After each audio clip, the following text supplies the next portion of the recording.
ముందుగా దేవాది దేవునికి నా స్తుతులు స్తోత్రాలు చెల్లిస్తున్నాను. ఆయనను ఆరాధన చేసుకునే ఒక చక్కని అవకాశాన్ని దేవుడు మనకు దయచేస్తున్నాడు. దానికి సంబంధించినటువంటి సాంకేతిక జ్ఞానాన్ని కూడా మనము సద్వినియోగపరుచుకునేటట్టు ఆయన సహాయం చేస్తున్నాడు. దేవునికి మహిమ కలుగునుగాక. మరి ఈ కాన్ఫరెన్స్లో జాయిన్ అయిన మీ అందరికీ యేసుక్రీస్తు వారి పరిశుద్ధ నామాన నా వందనాలు చెప్తా ఉన్నాను.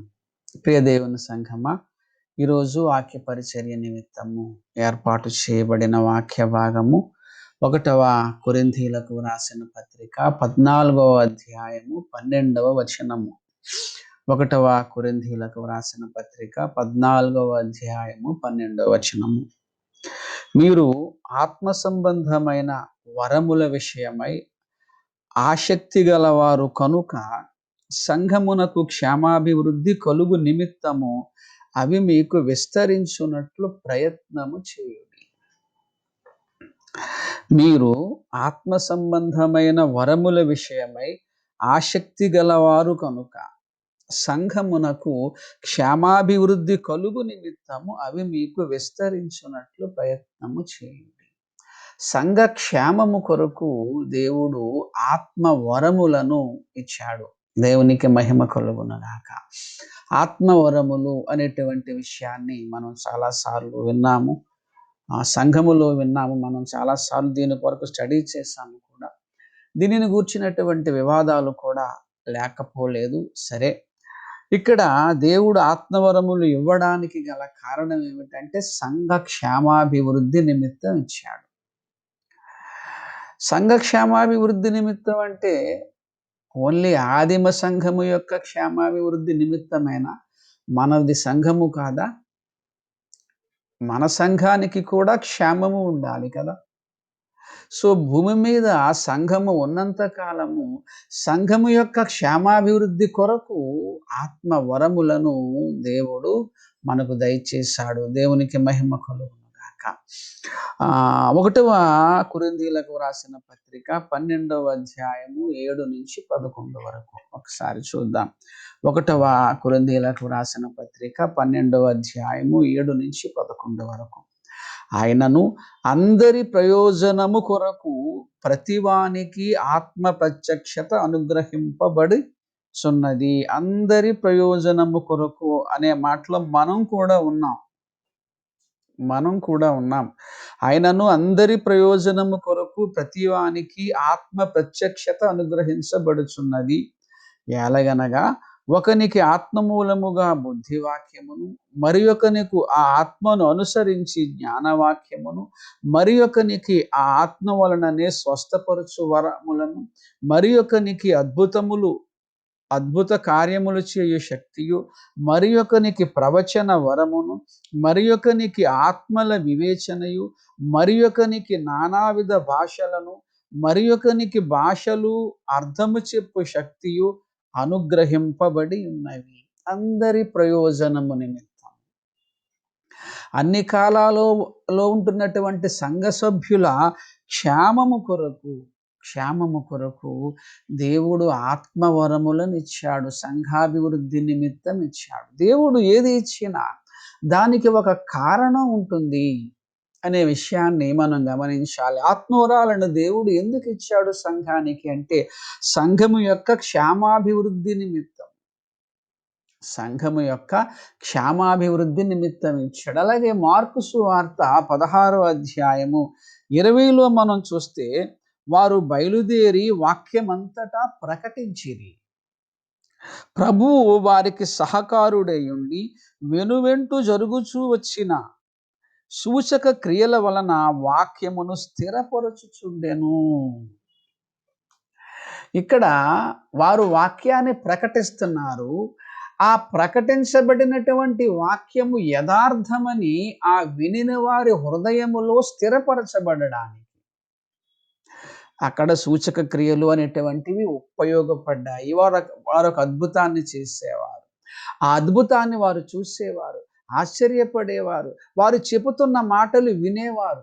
ఓహో! వీళ్ళు అద్భుతము చేస్తున్నారు గనుక, వీరు చెబుతున్నటువంటి మాటలు యథార్థమే, సత్యమే అని వారి హృదయములో ఆ వాక్యము స్థిరపరచబడేది.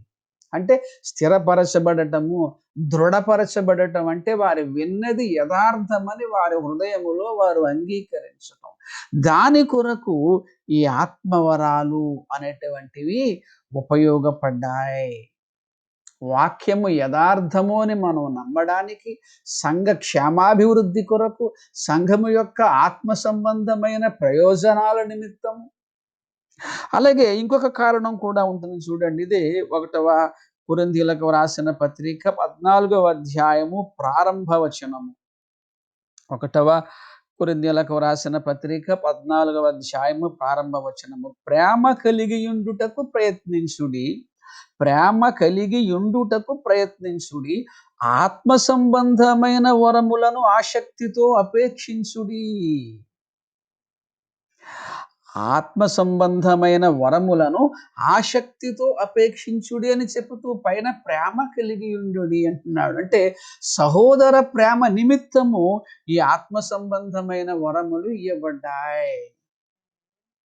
సహోదర ప్రేమ.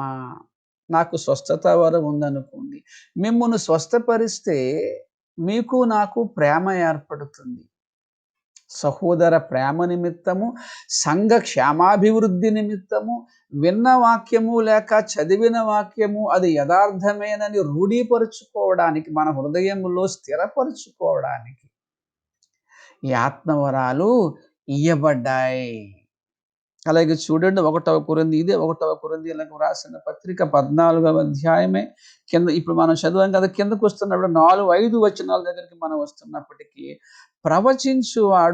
ప్రవచించువాడు సంఘమునకు క్షేమాభివృద్ధి కలుగచేయును.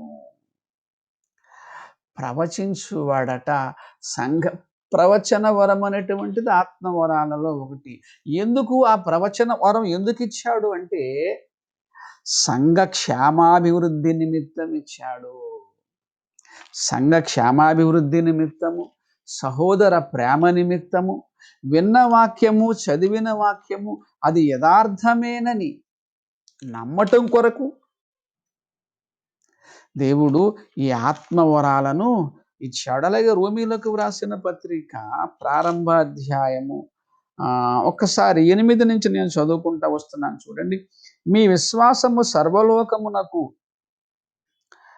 ప్రచురము చేయబడుచుండుటను బట్టి మొదటి మీ అందరి నిమిత్తము యేసుక్రీస్తు ద్వారా నా దేవునికి కృతజ్ఞతాస్తుతులు చెల్లించుచున్నాను అని అంటూ 11వ వచనం దగ్గరకు వచ్చినప్పటికీ మీరు స్థిరపడవలెనని, అనగా మీకును నాకును కలిగి ఉన్న విశ్వాసము చేత, అనగా మనము ఒకరి విశ్వాసము చేత ఒకరు ఆదరణ పొందవలెనని అని అంటూ కింద ఆత్మ సంబంధమైన కృపావరం ఏదైనను మీకిచ్చుటకు మిమ్మును చూడవలెనని మిగులు అపేక్షించుచున్నాను.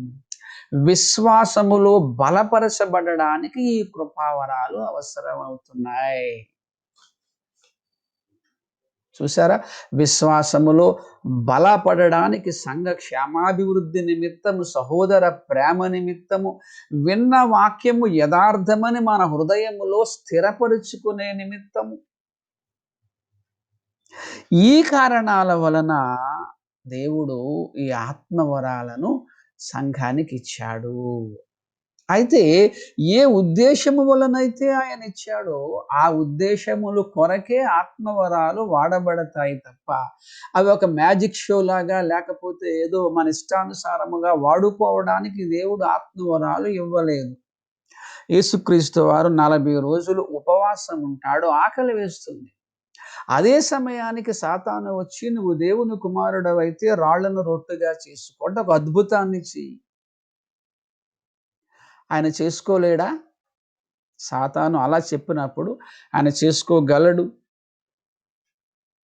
ఆ సమయాన్ని ఆయన ఆకలిగా ఉన్నాడు గనుక ఆయన చెయ్యగలడు. అప్పుడు అది అవసరం కూడా, ఆయన ఆకలితో ఉన్నాడు కాబట్టి. అలాగని దాని కొరకు ఆయన అలా చేయలేదు. అందు నిమిత్తము వ్యక్తిగతముగా వాడుకోవడానికో, లేకపోతే ఏదన్నా వ్యాపారం నిమిత్తం వాటిని వాడుకోవడానికో, లేకపోతే ఇదేదో ఒక మ్యాజిక్ షో లాగా సమాజానికి ఏదో చూపించటం కొరకునో, వాటి కొరకు ఇవి ఇయ్యబడలేదు.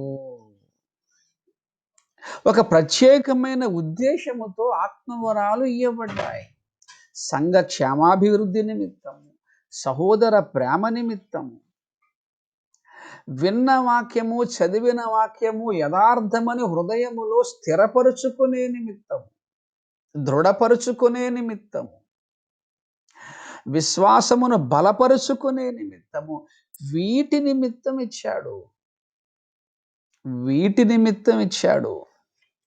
అంతే తప్ప ఏదో మనకిష్టానుసారంగా వాడుకోవడానికి దేవుడు ఆత్మవరాలను ఇయ్యలేదు. అలాగే చూడండి ప్రియులారా, 2 తిమోతి 4వ అధ్యాయము 20వ వచనములో, త్రోఫీము రోగి అయినందున అతన్ని మిలేతులో విడిచి వచ్చితిని. త్రోఫీము రోగి అయ్యాడు, అందుకని అతనికి అనారోగ్యంగా ఉందని చెప్పి పౌలు గారు మిలేతులో అక్కడ విడిచిపెట్టేసి వచ్చేసాడే. ఎందుకు చేయలేదు? ఎందుకు చేయలేదు అప్పుడు? ఆయన దగ్గర అద్భుతాలు, స్వస్థతలు చేసే వరాలు ఉన్నాయి కదా.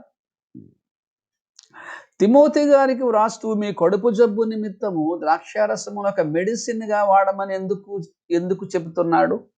ఆయన ఏదో బాగు చేసేయచ్చు కదా. అసలు ఆత్మవరాల ఉద్దేశం ఏమిటి అంటే, ఏదో ఒంట్లో బాగాలేకపోతే వారిని ఏదో స్వస్థపరిచేసి ఒక బిజినెస్ నిమిత్తమో, వ్యక్తిగతముగా వాడుకోవటం నిమిత్తమో కాదు. పౌలు గారు కూడా సిక్కయ్యారు. ఫిలిప్పీలకు వ్రాసిన పత్రిక 2వ అధ్యాయము 27లో మనం చూస్తా ఉంటే, ఆయన కూడా అనారోగ్యముతో బాధపడ్డాడు. వరములు కలిగిన వాడే, మరి ఎందుకు వాడుకోలేదు? పర్సనల్గా వాడుకోవడానికి కాదు, లేకపోతే మన ఫ్రెండ్స్కో, మన స్నేహితులకో వారికి ఏదో వాడేయడానికి కూడా కాదు. అది సంఘ క్షేమాభివృద్ధి నిమిత్తము, సహోదర ప్రేమ నిమిత్తము,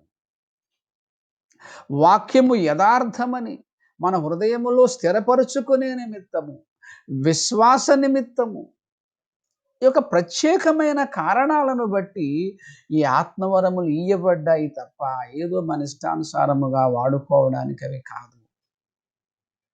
అలాగే చాలా విషయాలు చూస్తూ ఉన్నాను. పౌలు గారు చెప్తున్న 2వ కొరింథీయులకు రాసిన పత్రిక 11వ అధ్యాయం 23, 24 వచనాల్లో, అపరిమితముగా దెబ్బలు తింటిని, అనేక మారులు ప్రాణాపాయములో ఉంటిని.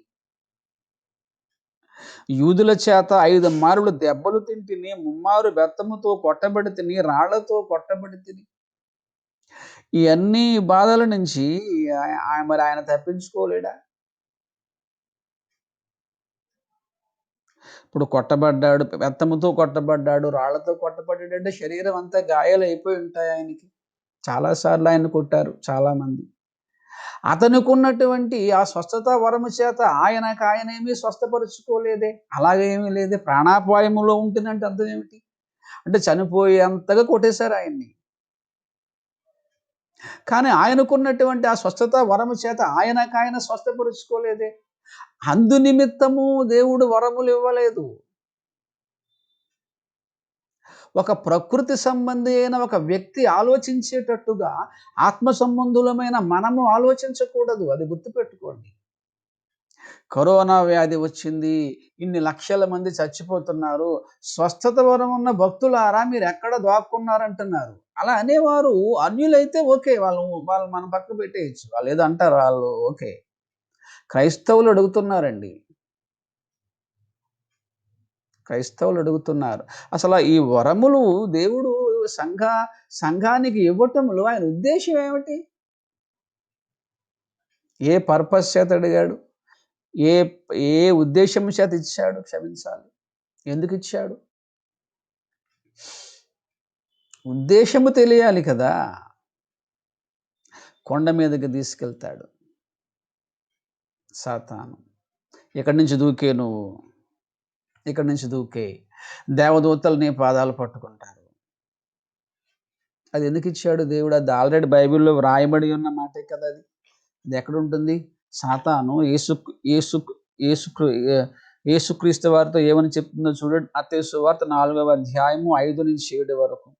దేవాలయ శిఖరమున ఆయనను నిలువబెట్టి, నీవు దేవుని కుమారుడవైతే క్రిందకు దూకు, ఆయన నిన్ను గూర్చి తన దూతలకు ఆజ్ఞాపించును, నీ పాదం ఎప్పుడైనను రాతికి తగలకుండా వారు నిన్ను చేతులతో ఎత్తుకుందురని వ్రాయబడి ఉన్నదని ఆయనతో చెప్పాను. వ్రాయబడి ఉన్నదాన్నే సాతాను చూపించి, నువ్వు దూకేయి, నీకే అపాయం రాకుండా నిన్ను పట్టుకుంటా. ఇది ఎక్కడుంది? ఇది వ్రాయబడి ఉన్నది అంటే ఎక్కడ? 91వ కీర్తనలో 10-15 చూడండి. నీకు అపాయం ఏమీ రాదు, ఏ తెగులును నీ గుడారమున సమీపించదు, నీ మార్గములన్నిటిలో నిన్ను గూర్చి కాపాడుటకు ఆయన నిన్ను గూర్చి తన దూతలకు ఆజ్ఞాపించును, నీ పాదములకు రాయి తగలకుండా వారు నిన్ను తమ చేతుల మీద ఎత్తి పట్టుకుందురు, నీవు సింహములను నాగుపాములను త్రొక్కెదవు, కొదమ సింహములను భుజంగములను అణగద్రొక్కెదవు, అతడు నిన్ను ప్రేమించుచున్నాడు గనుక నేను అతనిని తప్పించెదను. ఈ ఈ మాట సాతాను యేసుకు చూపిస్తుంది. ఏ అపాయం రాదు, ఏ తెగులు రాదు నీకు, నీ మార్గాలన్నిట్లో ఆయన తన దూతలకు ఆజ్ఞాపిస్తాడు, అసలు నీ పాదానికి రాయి తగలదు, తమ చేతుల మీద వాళ్ళు నిన్ను ఎత్తు పట్టుకుంటారు, నువ్వు సింహాలను నాగుపాములను అణగద్రొక్కేస్తావు, కొదమ సింహాలను భుజంగాలను అణగద్రొక్కేస్తావు నువ్వు. ఇది చూపించింది యేసుకు. దీని అర్థం ఏంటి? ఇది ఎందుకు ఇచ్చాడు దేవుడు అంటే, నువ్వు దూకేయమనా? నువ్వు దూకేయి, నువ్వు కావాలని దూకేయి కిందకి, నీకు పాదాలకు తగలకుండా పట్టుకుంటానని అందుకు ఇచ్చాడా? ఇక్కడ ఏమనుంది? ఇక్కడ నువ్వు కొదమ సింహములను భుజంగములను అణగద్రొక్కెదవు, నీవు సింహములను నాగుపాములను తొక్కెదవు. ఇది ఎందుకు చెప్పంటే, నువ్వు పాము దగ్గరికి వెళ్ళి పామును తొక్కనా? నువ్వు సింహం దగ్గరికి వెళ్ళి దాన్ని తొక్కమనా? అందుకని ఇచ్చాడు. నువ్వు కావాలని వెళ్ళి పామును తొక్కు, నువ్వు కావాలని వెళ్ళి ఆ సింహం నోట్లో నీ తలకాయ పెట్టు, నువ్వు కావాలని కొండ మీద నుంచి కిందకు దూకేయి, అందుకు ఇచ్చాడా వాటిని?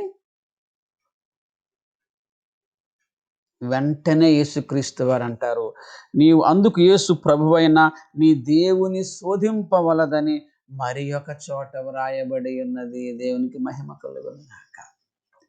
ఈ ఆత్మవరములు నువ్వు దేవుని శోధించటం కొరకు కాదు, దేవుని శోధించడం కొరకు కాదు, దానికి ఒక ఉద్దేశ్యం ఉన్నది. యేసుక్రీస్తు వారు కూడా ఒక మాట అంటారు చూడండి. మార్కు సువార్త 16వ అధ్యాయము 17వ వచనము.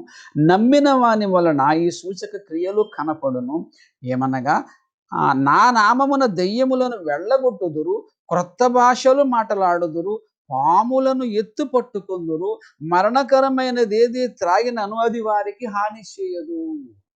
ఈ వచనాన్ని చూపిస్తున్నారు. నువ్వు దేవుని నమ్ముతున్నావా లేదా? నేను నమ్ముతున్నాను. అయితే నమ్మిన వారి వల్ల ఈ సూచక్రియలు కనపడనని చెప్పాడు కదా దేవుడు. ఇదిగో మరణకరమైనది ఏది త్రాగినాను నీకేమీ అవ్వదన్నాడు కదా. ఇదిగో నేను విషం తెచ్చాను తాగు.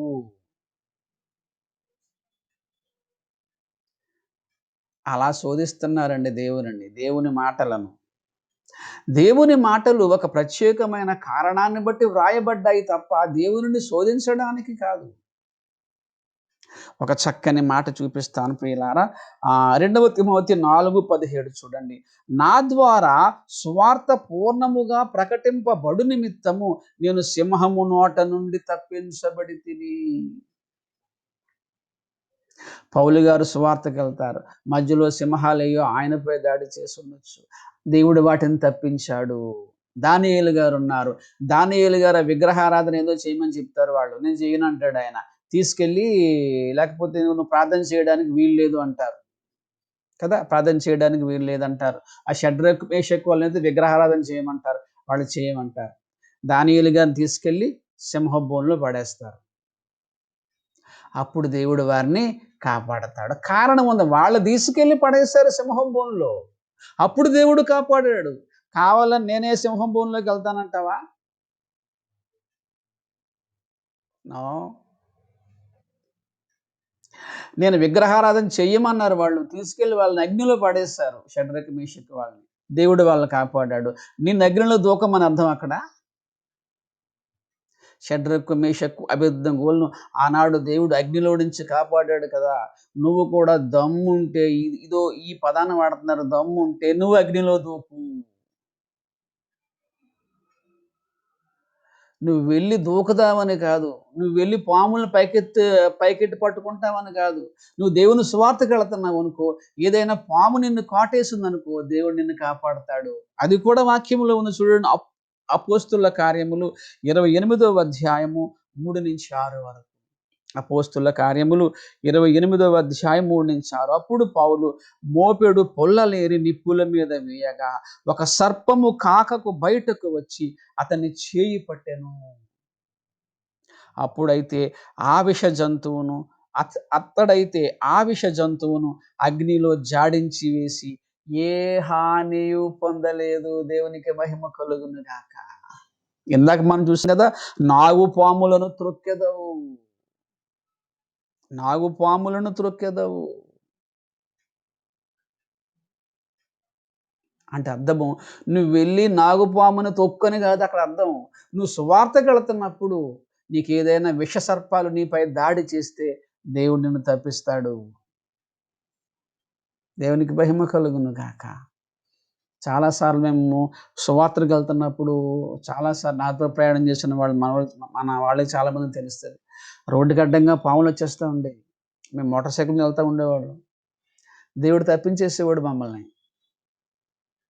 తప్పించేసేవాడు.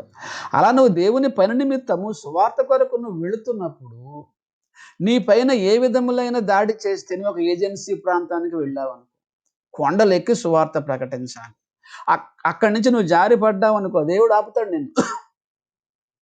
దేవుడు నిన్ను ఆపుతాడు అంతే తప్ప అక్కడి నుంచి నిన్ను కిందకు దూకితే దేవుడు ఆపుతాడని కాదు. అందుకు ఇవ్వలేదు అది. అది ఏమన్నా సర్కస్ కొరకు ఇచ్చాడా దేవుడు? వాటిని ఆత్మవరాలను సర్కస్ కొరకు లేకపోతే మ్యాజిక్ షోలా చూపించడానికి ఇచ్చాడా? సాధు సుందర్ సింగ్ గారు యేసుక్రీస్తు వారిని నమ్ముకున్నారని అన్నములో విషాన్ని కలిపేసి పెట్టేశారు, తినేశాడు ఆయన. ఏ హానియో ఆయనకు జరగలేదు. దేవునికి మహిమ కలుగును గాక. పురుషోత్తమ చౌదరి గారికి ఆయన భార్యే ఈ పేడలో కలిపి అన్నం పెట్టించిందట. ఈయన మీద కోపంతో యేసుక్రీస్తు వారిని నమ్మాడు, అదే తినేశాడు ఆయన. ఏ హానియు జరగలేదు. మరణకరమైనది ఏది త్రాగినను నీకు ఏ హానియు జరగదు అంటే నువ్వు వెళ్ళి విషం కొనుక్కు తెచ్చి తాగమని కాదు. అలా తాగితే చస్తావు.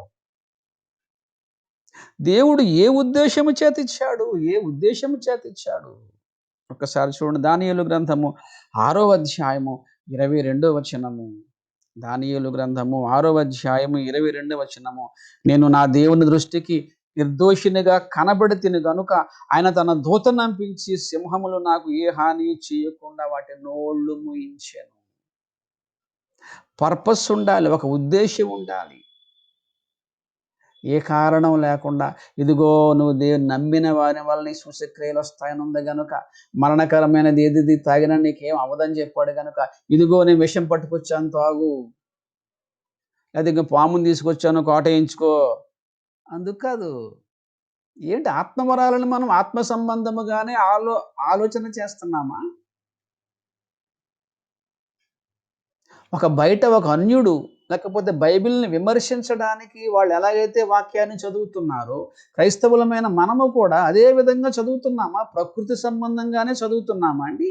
అదే వాక్యాన్ని చదివే విధానం. ఒక అన్యులేసే ప్రశ్నే మనము వేస్తే ఇంక తేడా ఏమిటి? అందుకే ఆత్మ సంబంధమైన సంగతులను ఆత్మ సంబంధమైన సంగతులతో సరిచూచాలి. పరిశుద్ధాత్మను పొందుకొని మనం వాక్యాన్ని పరిశోధించాలి తప్ప ఏదేదో మన ఇష్టానుసారంగా వాక్యాన్ని మనం ధ్యానిస్తే ఎలాగ? ఎందుకు ఇచ్చాడు దేవుడు ఆత్మవరాలను? కారణం ఏంటి? ఉద్దేశం ఏంటి? ఆయన్ని ఆ కాలంలో అడుగుతారు చూడండి. యేసుక్రీస్తు వారిని ఆనాటి శిష్యులు అడుగుతారు. లూకా సువార్త 9వ అధ్యాయము 53, 54 వచనాలు చూడండి. ఆయన యెరూషలేమునకు అభిముఖుడైనందున వారు ఆయనను చేర్చుకొనలేదు. శిష్యులైన యాకోబును యోహానును అది చూసి, ప్రభువా, ఏలియా చేసినట్లు ఆకాశము నుండి అగ్ని దిగి వీరిని నాశనము చేయునట్లుగా మేము ఆజ్ఞాపించుట నీకు ఇష్టమా అని వారిని అడుగగా. ఈ కాలంలో కూడా చాలా మంది ఇదే అంటారు. ఆ కాలంలో ఏలియా చేశాడు కదా, అగ్నిని రప్పించేసి మొత్తం అక్కడ అలాగ చేసేసాడు కదా, మరి మీరు కూడా అలాగే చేస్తారా అని అడుగుతారు ఇప్పుడు ఈ కాలంలో ఉన్నవాళ్ళు. ఆ కాలంలో యేసువారిని కూడా అలాగే అడిగారు వాళ్ళు. ఏలియా చేసినట్టు అగ్నిని దించేసి వీళ్ళందరినీ కాల్చేద్దాం అనగానే యేసుక్రీస్తు వారు ఏమన్నారో తెలుసా? ఆయన వారి తట్టు తిరిగి వారిని గద్దించెను. ఆయనని గద్దించెను. అసలు ఈ అద్భుతాలు, సూచక క్రియలు లేకపోతే ఇలాంటివి చేయడానికి కారణం తెలిసే మాట్లాడుతున్నారా? మీరు తెలియక మాట్లాడుతున్నారా? వారిని గద్దించాడు ఆయన. ఏలియా అగ్ని దించి వాళ్ళందరిని చేసేసాడు. వాళ్ళు అలాగా మొత్తం అక్కడ కాల్చేసాడు. ఓకే. అలాగే నేనిప్పుడు చేసేయాలన్నా మీ యొక్క ఉద్దేశము? దేవుడు అక్కడ ఆ కారణము, ఈ కారణము ఒక్కటేనా? మరణకరమైనది ఏది తాగినను నీకు ఏ హాని జరగదు. అంటే అర్థం ఏంటి? విషం కొనుక్కొని తాగమనా? పాములను తొక్కుతావంటే వీళ్ళతో ఎళ్తా ఉన్న పాములను నువ్వు కాలుతో తొక్కమనా? సరిగ్గా ఆలోచించటం లేదు ప్రియులారా. సరిగ్గా ఆలోచించటం లేదు. ఆత్మవరాలను దేవుడిచ్చాడంటే ప్రియులారా, దానికొక కారణం ఉంటుంది. ఒక ఉద్దేశ్యం ఉంటుంది. ఒక మంచి మాట నేను ముగిస్తాను. లూకాసు సువార్త 4వ అధ్యాయము 23-28 వరకు. లూకాసు వార్త 4వ అధ్యాయము 23-28 వరకు. కపెర్నహూములో ఏ కార్యములు నీవు చేసితివని మేము వింటిమో, ఆ కార్యములు ఈ నీ స్వదేశమందును చేయమని మీరు నాతో నిశ్చయముగా చెప్పుదురనెను. మీరు వింటున్నారు కదా! బాగానే ఈ మాటలు సరిగ్గా అర్థమయ్యేటట్టు చెప్పగలుగుతున్నానా నేను? మరలా చదువుతున్నాను. కపెర్నహూములో ఏ కార్యములు నీవు చేసితివని మేము వింటిమో, ఆ కార్యములు ఈ నీ స్వదేశమందును చేయమని మీరు నాతో నిశ్చయముగా చెప్పుదురు. నువ్వక్కడ చేసావు గదా! నువ్వక్కడ చేసావు గదా! ఇక్కడ నువ్వు చెయ్యని మీరు నాతో అంటారు. అదిగో ఆ కాలంలో యేసు అలాగ చేశాడు కదా! నీళ్ళని ద్రాక్షారసంగా మార్చాడు గదా! మీరు మార్చండి. ఆ కాలంలో అలాగ చేశాడు గదా! మరి మీరు అంటున్నారు కదా! మీరు చెయ్యండి. ఈ కాలంలో కూడా అదే అంటున్నారు. అప్పుడు అంటున్నాడు ఆయన, మరియు ఏ ప్రవక్తయు స్వదేశమందు హితుడు కాడని నిశ్చయముగా మీతో చెప్పుచున్నాను. ఏలియా దినముల యందు 3 ఏండ్లు 6 నెలలు ఆకాశము మూయబడి దేశమందంతటా గొప్ప కరువు సంభవించినప్పుడు ఇశ్రాయేలీయులలో అనేకమంది విధవరాండ్రుండినను సారేపతు అను ఊరిలోనున్న ఒక్క విధవరాలి యొద్దకే గాని మరి ఎవని యొద్దకును పంపబడలేదు. మరియు ప్రవక్త అయిన ఎలీషా కాలమందు ఇశ్రాయేలీలలో అనేకులు కుష్ఠరోగులు ఉండినను సిరియా దేశస్థుడైన నయమాను తప్ప ఎవ్వడును శుద్ధి నొందలేదు. ఏలియా గారి కాలంలో కరువు వచ్చేసింది. కానీ ఒక్క సారేపోతు విధవరాలికి మాత్రమే ఆ కరువు తీరేటట్టు చేశాడు దేవుడు. ఎలీషా గారి కాలంలో చాలా మంది కుష్ఠరోగులు ఉన్నాయి. అందులో నయమాను తప్ప ఎవరు శుద్ధి పొందలేదు. అదేంటది? ఆయనకు ఒక చిత్తం ఉన్నది. ఆయనకు ఒక ఉద్దేశం ఉన్నది. ఆయన చేసే పనులకు కారణం ఉన్నది. ఆత్మవరాలు, ఈ అద్భుతాలు అంటే ఏమన్నా మ్యాజిక్ షోలా? అందరికీ ప్లే చేసి చూపించేయడానికి. అందుకే యేసుక్రీస్తు వారు అన్నారు, నువ్వు దేవుని శోధింపవలదు. అన్యుడు శోధిస్తాడు, క్రైస్తవులు శోధిస్తున్నారు చూడండి ఇప్పుడు. ప్రియ దేవుని సంఘమా, ఆత్మవరముల యొక్క ఉద్దేశాన్ని మనం ఎరగాలి. సంఘ క్షేమాభివృద్ధి నిమిత్తం ఇచ్చాడు. సహోదర ప్రేమ నిమిత్తం ఇచ్చాడు. విన్న వాక్యము యథార్థమని మనం నమ్మడానికి, మన విశ్వాసము బలపరచబడడానికి ఆయన ఇచ్చాడు. ఒక ఉద్దేశము, ఒక కారణము అంటూ ఉంటుంది. అంతే తప్ప అదేదో ఒక ఒక మామూలుగా రోడ్డు మీద చూసి ఒక ప్లే ఇలాగలా కాదు. అయితే స్వస్థతల పేరిట చాలా అన్యాయాలు, మోసాలు జరుగుతున్నాయన్నది వాస్తవమే. నేనేమి కాదనను. ఎక్కువగా అవే జరుగుతున్నాయి. అలాగని చెప్పేసి ఈ ఆత్మవరాలను మనం ఏమి లేవని చెప్పడానికి వీలు లేదు. మోసాలు జరుగుతున్నాయి. దేవుని ముసుగులో చాలా మోసాలు జరుగుతున్నాయి. అలాగని దేవుడు లేడనేద్దామా? వాక్యాన్ని చాలామంది అబద్ధాలుగా చెబుతున్నారు. అలాగని వాక్యం అబద్ధం అందామా? స్వస్థతల పేరిట కూడా చాలామంది మోసాలే చేస్తున్నారు. కొబ్బరి నూనెని చెప్పి దాన్ని రేట్లు పెట్టి అమ్ముతున్నారు. కొంతమందేమో ఏదో ప్రార్థనా కర్చీపులు అంటున్నారు. ఇలాంటి వ్యాపారాలు చేస్తూ ఈ ఆత్మ వరాల పేరిట చాలామంది మోసాలు చేస్తున్నారు. నేను అంగీకరిస్తున్నాను దానికి. అలాగని చెప్పేసి ఆత్మవరాలను మనం ఎందుకు అనుమానించాలి? వాటి ఆవశ్యకత ఏమిటి? దేవుడు ఏ ఉద్దేశ్యముతో ఇచ్చాడు? ఎందుకిచ్చాడు? అవన్నీ మనం ఎరిగిన వారమై ఉండాలి. అలా ఆత్మవరాలు అందరికీ ఉండాలనేమీ లేదు. కొంతమందికి స్వస్థత వరం ఇస్తాడు. అన్ని ఆత్మవరాలు అందరికీ ఉండాలనేమి లేదు. బుద్ధివాక్యము, జ్ఞానవాక్యము, విశ్వాసము, పంచిపెట్టటము, హెచ్చరించటము, బోధించటము, ఒక్కొక్కరికి వారి వారి తలాంతుల ప్రకారం దేవుడు వాళ్ళకిచ్చాడు. వారి విశ్వాస పరిమాణమును బట్టి దేవుడు వాళ్ళకిచ్చాడు. దేవునికి మహిమ కలుగునుగాక. మనము కూడా ప్రార్థన చేద్దాం, ఆయన చిత్తమైతే ఇస్తాడు. అంతే తప్ప కంప్లీట్‌గా ఇప్పుడేమో స్వస్థతలు ఇయన్నీ అనవసరం అని చెప్తే ఎలాగండి? ఆత్మ సంబంధమైనవే స్వస్థతలు. స్వస్థతలు దేవుడు చేస్తున్నాడంటే అర్థం ఏమిటండి? దేవుడే చేశాడా? దేవుడు చేసే పని ఆత్మ సంబంధమైన పనేనా? ఆత్మ రక్షకుడైన యేసుక్రీస్తు వారు స్వస్థతలు చేశాడా లేదా? చేశాడు. ఈ శరీర సంబంధమైన స్వస్థతలు ఎందుకంటే వీటి ద్వారా మన విశ్వాసము బలపడి ఆత్మీయముగా మనం బలపడతాం. స్వస్థత మనకొచ్చిందనుకోండి తర్వాత చచ్చిపోతాం. స్వస్థత వచ్చినంత మాత్రాన బ్రతికేస్తాం ఏంటండి? ఎప్పటికైనా ఎవరైనా చనిపోవాలి. జబ్బు తగ్గినా, జబ్బు తగ్గకపోయినా చనిపోవాలి. మరి అలాంటప్పుడు దేవుడు ఎందుకు జబ్బులు తగ్గిస్తున్నాడు? ఆ స్వస్థత ద్వారా దేవునిపై మనకు విశ్వాసం పెరుగుతుంది. ఆయన సూచక్రియల ద్వారా కూడా చాలామంది విశ్వాసం ఉంచారు. వినుట వలన విశ్వాసం వస్తుంది. ఈ అద్భుతాల ద్వారా కూడా విశ్వాసం వస్తుంది. చాలామందికి అసలు యేసుక్రీస్తు వారిని గురించిన వాక్యం వాళ్ళకేమీ తెలీదు. కానీ వాళ్ళు అనారోగ్యముగా ఉంటున్నప్పుడు, కొంతమంది భక్తులు వారి కొరకు ప్రార్థన చేస్తున్నప్పుడు, వారు స్వస్థపరచబడి యేసును అంగీకరించిన వారు వేలకు వేల మంది ఉన్నారు. కానీ ఆ సాక్ష్యాలు చాలామంది అంగీకరించరు, నమ్మరు. ఎందుకంటే అంగీకరించడానికి కూడా ఆత్మ సహాయం ఉండాలి. పరిశుద్ధాత్మ గురించి, ఈ ఆత్మవరాలను గురించి మాట్లాడుతున్నప్పుడు అపహాస్యము చేస్తూ ఉంటారు, పరిహాసం చేస్తూ ఉంటారు. నువ్వు దమ్ముంటేరా, ఇదిగో నేను గుడ్డోడిని తీసుకొస్తాను, నువ్వు బాగు చేయించు, నువ్వే గాని బాగు చేస్తే నీ కాళ్ళు నేను పట్టుకుంటాను. దీన్ని ఏమంటారంటే దేవునిని శోధించటం అంటారు. దేవునిని శోధించటం అంటారు. దేవునిని శోధించటం కొరకు దేవుడు ఆత్మవరాలు ఇవ్వలేదు. సంఘ క్షేమాభివృద్ధి నిమిత్తం, సహోదర ప్రేమ నిమిత్తము, విశ్వాసము బలపడే నిమిత్తము, విన్న వాక్యము యథార్థమని మన హృదయములో స్థిరపరచబడే నిమిత్తము ఈ ఆత్మవరాలు ఇచ్చాడు.